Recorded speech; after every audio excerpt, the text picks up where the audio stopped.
time to check on the Good Day Garden. David Whitwam is out there from Whitwam Organics. Let's check in with him. Hey, David, how you doing, man? So apparently we have winter scheduled for Sunday. Yes, yes. So out here in the garden, I've been kind of prepping for winter 2022 Armageddon. Down here in South Tampa, I'm not that worried about it, but you know, with it getting so close to freezing, possibly, it is something to be a little bit concerned about with your garden. Now, I'm not going to talk about all of your other plants that you might have in your yard, but I am going to talk about your annual fruit and vegetable garden. So in this bed here, we have all cold tolerant plants. And basically, I really don't think that this garden bed should be or needs to be covered up. Now, up in the front garden, we do have a few tomato plants that I am not going to cover. And I'm going to tell you why. So some of y'all might be covering up some of your warm season plants that are frost and cold tolerant.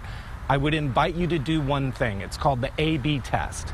So go ahead, cover up your peppers, tomatoes, eggplants, things that you're worried about getting too cold. But once it warms up just enough, say after maybe Valentine's Day, I would like to see you go ahead and plant the same type of crops in the same area. Now what this is going to do, it's going to show you if the time you spent covering and uncovering your plants was actually worth it. In my experience, when I've covered up those cold sensitive plants, again, we're just talking about our annual fruits and vegetables. Now, if you cover them and uncover them, they are going to still go through a dormant period. In my experience, just putting fresh plants out in the same area, they're actually going to grow and surpass the plants that you've been uncovering or covering and uncovering during this cold weather.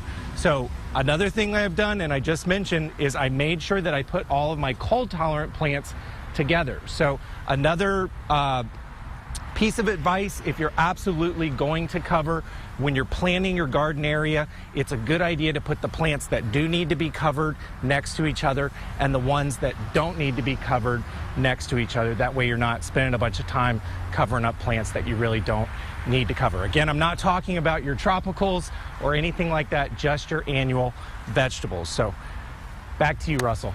Good. Great advice. Great advice, David. Thank you. See you next week.